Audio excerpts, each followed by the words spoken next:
What's good? Y'all know who it is and y'all know what it is. It's your boy Matthew Shack live here in Los Angeles, and welcome to Matthew Shack Unfiltered.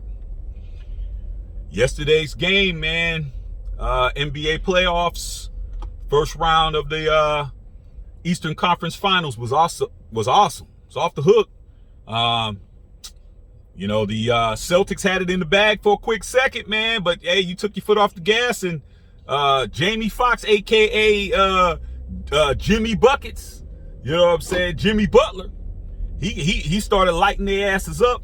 Rest is history, man. And the Celtics better get it together or they're gonna be out of here real quick. But let's get to what I'm here to talk about, man. And what I'm here to talk about is Patrick Beverley, man, point guard for the Minnesota Timberwolves, who's been on First Take the past couple of days on ESPN, and Pat Bev has been straight spitting that hot lava on the damn channel, man. Talking about everybody, no holds barred, dog. No holds barred, saying whatever, man. And his biggest target has been CP3, the point god himself, aka Chris Paul. He's been dragging Chris Paul, dog. And what's funny about it is that Stephen A. Smith, man, is the guy who normally when he's on his show, he seems to be, the guy that's in charge, and they acquiesce, and he likes to be the man. There's nothing better than being the man. You're the man, and that's it. Everybody else is your sons. You know what I'm saying? But Patrick Beverley's not going for any of that, man. Patrick Beverley is taking over the show. And I'm going to tell you this right now, man. Pat Bev has a career, maybe not on mainstream television, because his takes and what he says is so...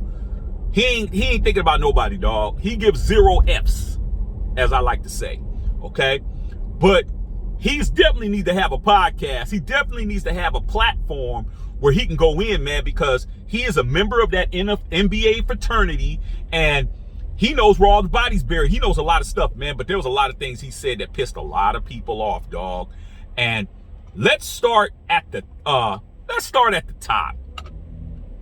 He was talking about Chris Paul, talking about how Chris Paul isn't one of the greatest point guards of all time. He isn't that, because if you played as much as him, you should have numbers. He called him a cone, one of them look,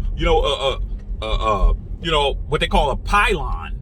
He called him that on defense. Basically said, what do you do with a cone? You just go around the cone. He can't play defense. He definitely doesn't like Chris Paul, man. And when I say you don't like somebody, he can't stand this guy. I understand the level of vitriol he has for Chris Paul, because there's people on this planet that I feel the same way.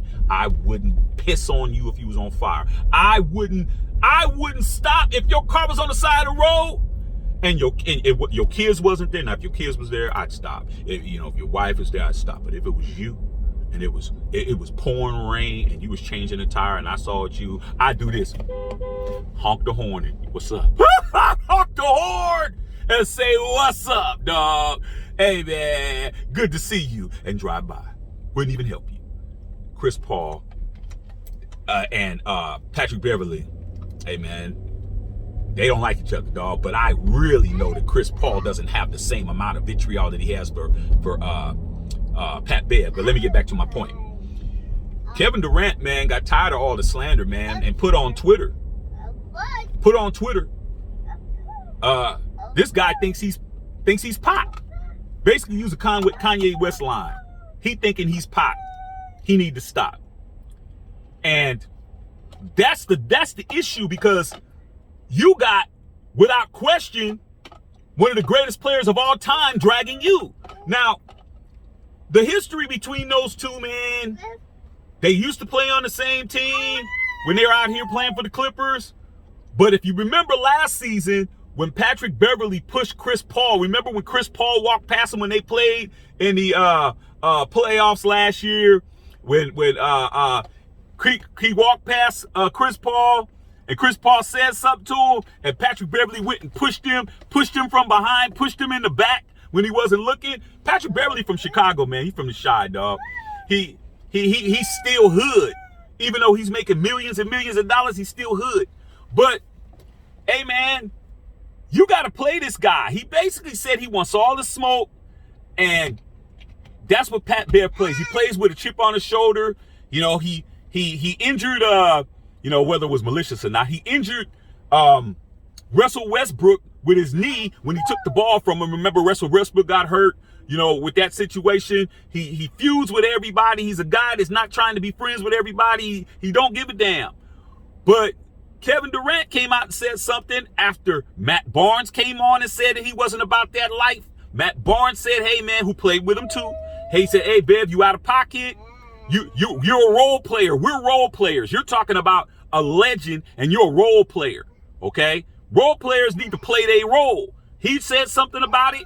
JJ Redick, who was on the panel with him, and Stephen A. Smith, who was a former teammate of both of those guys when they were Chris Paul, Matt Barnes, and Patrick Beverley when they were on here in LA with the Clippers. Same thing, dog. Said, hey man, come on, dog. You talking about one of the greatest players of all time. He goes, man, he ain't great. He ain't this. He ain't that.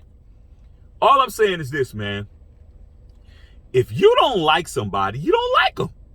But there's a point where when your dislike for somebody becomes ridiculous, okay? Stick to the personal stuff.